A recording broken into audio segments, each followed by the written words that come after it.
The Moody 46 Center Cockpit is one of those rare sailboats that manages to balance Bluewater capability with liveaboard comfort without compromising too much on performance. Designed by Bill Dixon and built by Moody Yachts in the UK from the late 90s to the early 2000s, with 55 of them completed, this 46-footer is a true cruiser's cruiser. Stout, well-behaved, and thoughtfully laid out.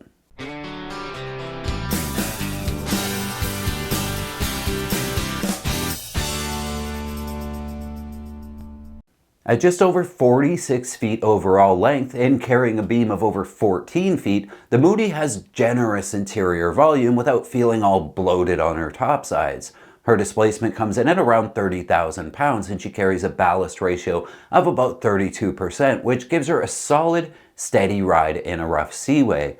Most models came with a 6-foot fin keel, but a shallower shoal draft version was also available, drawing 5 1/4. The hull is hand-laid fiberglass with solid laminate below the waterline and cord in the deck. She's no ultralight racer, but that's not what she's designed to be. This is a cruiser made for covering miles in comfort. The sail plan is a masthead sloop with an in-mast furling and furling Genoa on most versions. The rig is pretty conservative, favoring ease of handling over high performance. We don't often talk about that enough. It's nice to have a huge sail plan that'll scoot you along in light wind, but those huge sails can become unwieldy when you're short-staffed at sea and things get a little rough. A smaller sail plan is actually much better for a couple who are going cruising because it's safer and less exhausting to deal with. Will it be slower? Yes, but slow and steady is what most cruisers want.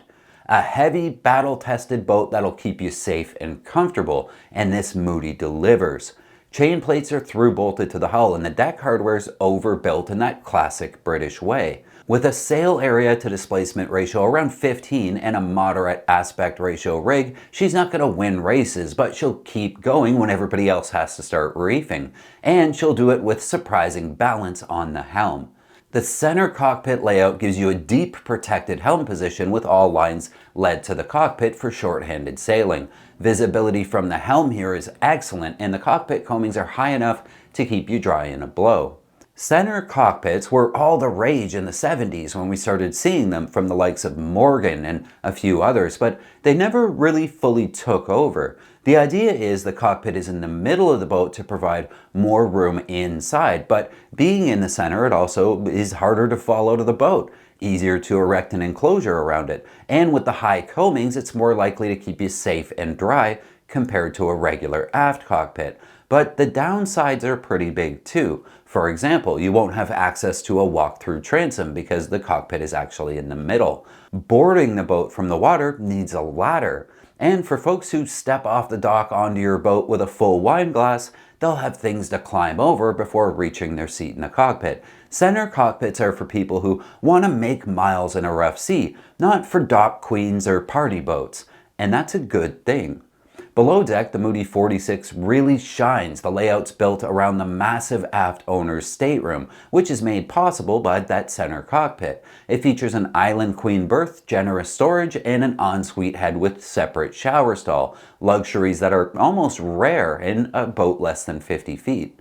Forward, there's a guest cabin with a V-berth and another head, and most boats came with a third bunk room or an office. The saloon is open and airy with wraparound seating and a proper nav desk. The galley's located in the walk-through to the aft cabin, positioned low for offshore cooking and loaded with counter space, refrigeration, and cabinet storage. The fit and finish in these boats is high quality throughout, with teak joinery, durable hardware, and a traditional feel that's become increasingly rare in modern production boats. Engine-wise, the standard setup was a Yanmar 75 or 100, mounted on the center line of the boat under the cockpit sole. Access is excellent for maintenance with panels from all sides. Fuel capacity on these was typically 130 gallons or more, with over 200 gallons of fresh water, ample for extended cruising. Most owners report their cruising speeds under power to be 7 to 8 knots, with a long motoring range thanks to her efficient hull form and moderate engine load. She's also known for her tank-like build quality and attention to seaworthy details. There are robust handholds throughout the cabin, deep fiddles on the countertops, and watertight bulkheads separating the anchor locker and engine space. The deck layout includes wide side decks, solid stanchions, and molded non-skid that's grippy even when wet. Most boats came with a windlass and anchor gear adequate for extended anchoring, and the stern usually had davits or a built-in arch for solar and dinghies. There's something to watch out for, however: keel bolts, or studs as it were, on these boats. Boats like this Moody, built by Marine Projects, use the same studs for a little while, a mild steel that is susceptible to rust. I found a post that explains fairly well to someone looking at a Moody 46. It reads, "Before rushing to change your keel studs, do a search for keel bolts on the forum. Not Moody 46 focused, because Marine Projects use the same studs on all models. The resulting rusting caused by any seawater that gets into the bilge seems to cause alarm amongst younger surveyors who have become accustomed to using stainless for this job. In most cases, the corrosion is just cosmetic and can be corrected by wire brushing and repainting. If you're really concerned, you could draw one stud for inspection, but if you want to do that, make sure the bilge is clean and dry before you start so you don't get dirt and or water into the tapped hole in the cast iron keel. Usually, when you try to unscrew the nut, the whole stud turns with it and unscrews from the keel. When replacing a stud, you'll need to remake the joint around the stud to stop bilge water from going down the hole. In my opinion, dropping the keel is only necessary if the hull to keel joint is starting to fail. The surest sign of that is water squeezing out of the joint when the boat's weight is put down on her keel at haul out, but persistent rusting at the joint is also a symptom.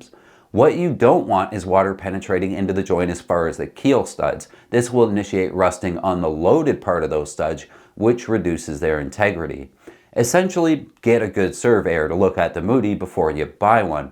And speaking of buying one, we found one that showed up for sale in Florida. There aren't many of these, so it's worth having a look. At $165,000 for this 1999, she's got a low-hour Yanmar 4J, Vetus bow thruster, 6.5 kilowatt Jenny, custom hard dodger, and she's the sole draft version with an ICW-friendly 63-foot mast, in-mast furling, and marine AC. That's a lot of good things, but they do report some issues with this boat. The fixed aft port in the master berth leaks. It needs a reseal or a gasket. Approximately 6 feet of the starboard teak cap rail needs to be replaced. All the other cap rail needs to be refinished. The bimini top, side panels, and helm cover need replacing. The water maker has been pickled for over 8 years. Original teak decks were epoxied over, primed, and all gripped. No life raft, but the cradle's there.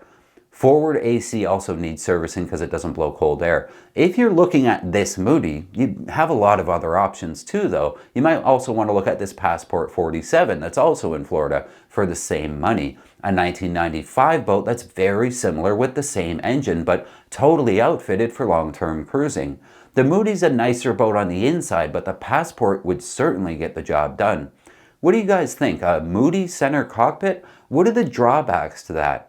And if you own a Moody with those older style mild steel keel studs, have you had any trouble? I'd love to hear from you in the comments. And while you're here, are you up for a little bit of learning this morning? We just published an excellent article about stitching lines together instead of splicing. I had some doubts, but there's a video showing exactly how to do it using a method that will easily handle more weight than the line itself.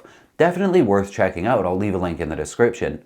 If you like these big center cockpit boats, don't forget to give this video a thumbs up and hit subscribe so I can see you again next time.